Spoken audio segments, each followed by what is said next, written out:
इंसान को यह मान लेना चाहिए कि जानवर इंसान से ज़्यादा वफादार होता है। और आज की यह हमारी कहानी एक ऐसे ही जानवर के बारे में है। और यह कहानी है दुनिया के सबसे वफादार घोड़े चेतक की, जिसने अपने आप को कुर्बान कर दिया, लेकिन अपने मालिक के साम्राज्य को बचाने का हर संभव प्रयास। Famous stories of the world में आपका स्वागत है। आज की हमारी इस गाथा में है महाराणा प्रताप के घोड़े चेतक की वीर गाथा। राजपूताने का इतिहास इतना गौरवशाली और वीरता तथा पराक्रम से भरा हुआ है कि इस मिट्टी के कण कण में वीर योद्धाओं की रण कथाओं का वर्णन मिलता है। और आज के इस कथा में महाराणा प्रताप के घोड़े चेतक से जुड़ी कहानी है। चेतक की कहानी है जिसका हल्दी घाटी के में एक निर्णायक रोल रहा था। देखिए, इतिहास हमेशा वीर योद्धाओं का लिखा जाता है, परंतु इतिहास में चेतक जो महाराणा प्रताप का घोड़ा था, उसने अपनी वीरता दिखाकर विभिन्न इतिहासकारों को, विभिन्न कवियों को तथा विभिन्न लेखकों को अपनी लेखनी चलाने पर मजबूर कर दिया है। इस तरफ आकर्षित किया कि उनकी लेखनी चेतक की तरफ चल पड़ी। कलमकारों की कलम ने चेतक को इतिहास में अमर बना दिया है। अब जब भी इतिहास में महाराणा प्रताप को याद किया जाएगा, तब तब चेतक के पराक्रम का भी उल्लेख किया जाएगा।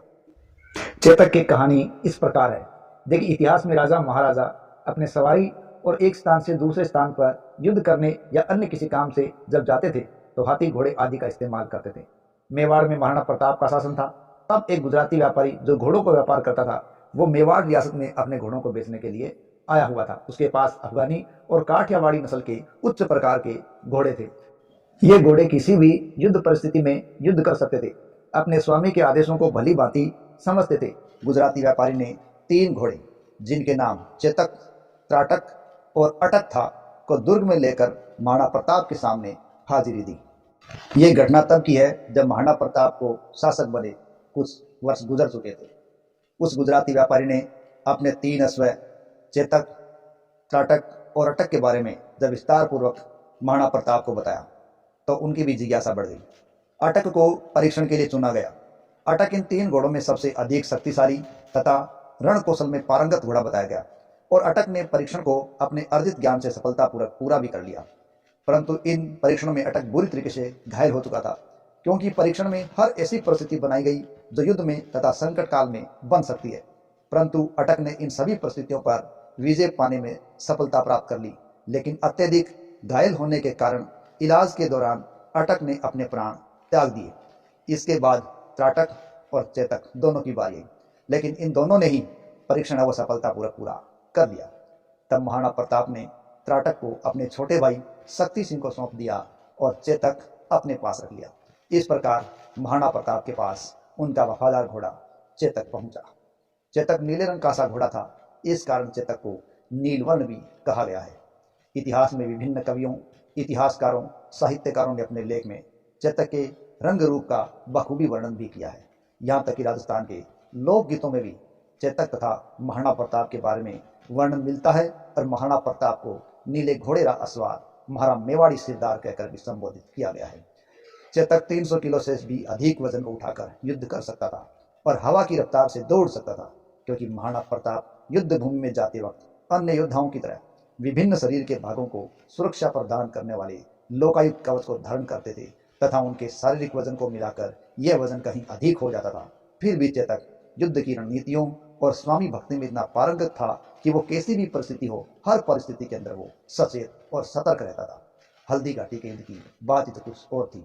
18 जून 1576 को इतिहास प्रसिद्ध हल्दी घाटी का युद्ध हुआ और इस युद्ध में महाराणा प्रताप के घोड़े चेतक तथा मेवाड़ी योद्धाओं ने अपने दुश्मन सेना को पराजित करने के लिए कोई कसर बाकी नहीं छोड़ी। इस युद्ध में महाराणा प्रताप ने चेतक पर बैठकर ही बहलोल खान को घोड़े से अपनी तलवार से 2 हिस्सों में काट दिया था। ये चेतक ही था जिसने अदम्य साहस दिखाया था।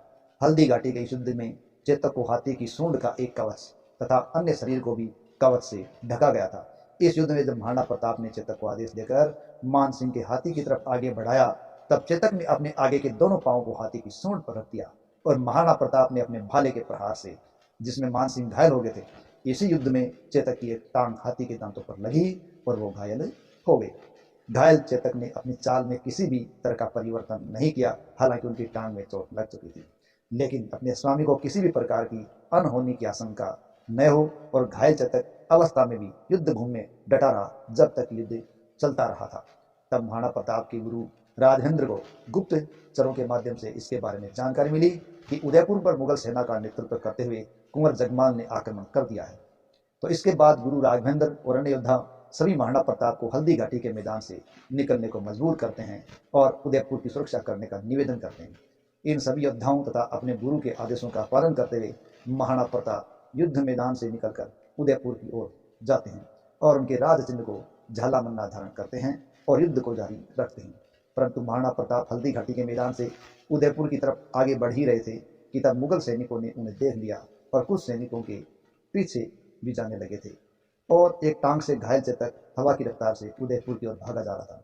और शक्ति सिंह जो कि अपने बड़े भाई महाराणा की सहायता करने के लिए आगे बढ़ते हैं, उन्हें मुगल सैनिकों को मार गिराने के अलावा और कोई दूसरा चारा नजर नहीं आता। हालांकि शक्ति सिंह पहले अकबर की तरफ थे, लेकिन अब अपने भाई की ऐसी हालत देखकर वो उनकी तरफ हो जाते हैं और उन्होंने उन मुगल सैनिकों को मारना प्रारंभ कर दिया। दूसरी तरफ महाराणा प्रताप अपने घोड़े पर बैठकर उदयपुर की तरफ जा रहे थे। तब एक बरसाती नाला आया जो 25 फुट से भी अधिक चौड़ा था। उस चेतक ने घायल होते हुए एक लंबी छलांग लगाकर पार कर दिया और जब दूसरी तरफ पहुंचा तो बुरी तरीके से घायल होकर वहीं बैठ गया। जब चेतक नीचे बैठ गया तब महाराणा प्रताप को भी अंदेशा हो गया था कि तभी उनको लगा कि अब हालात खराब है। महाराणा प्रताप देखते हैं कि उनका भाई शक्ति सिंह अपने अश्व पर बैठकर उन्हीं की तरफ आ रहा है। जब शक्ति सिंह महाराणा प्रताप के पास पहुंचते हैं तो महाराणा प्रताप ने घायल चेतक घोड़े के पास बैठकर मुखर हो रहे थे, दुख कर रहे थे। इसके बाद शक्ति सिंह महाराणा प्रताप से क्षमा याचना करते हैं, उनके पांव छूते हैं। तभी महाराणा प्रताप अपने भाई को गले लगा लेते हैं और उदयपुर पर जगमाल के आक्रमण की बात कहते हैं। तभी शक्ति सिंह अपने घोड़े को महाराणा प्रताप को देते हैं और कहते हैं, आप मेवाड़ के गौरव हैं, आप उदयपुर पहुंचकर राज परिवार और जनता की रक्षा करें। इसके बाद महाराणा प्रताप उदयपुर पहुंचकर राज परिवार तथा लोगों की रक्षा करते हैं। इसी समय चेतक की मृत्यु हो जाती है। चेतक की मृत्यु के पश्चात महाराणा प्रताप और उनके भाई शक्ति सिंह चेतक का अंतिम संस्कार विधि विधान के साथ करते हैं। वर्तमान समय में चेतक का स्मारक तथा उसकी समाधि का स्थल राजसमंद जिले में हल्दी घाटी से कुछ दूरी पर स्थित बलीचा गांव में है, जहां पर चेतक ने अपने प्राण त्याग दिए थे। चेतक का समाधि स्थल चेतक की पराक्रम तथा वीरता को दर्शाता है और आज भी ये कहता है कि जानवर बड़ा वफादार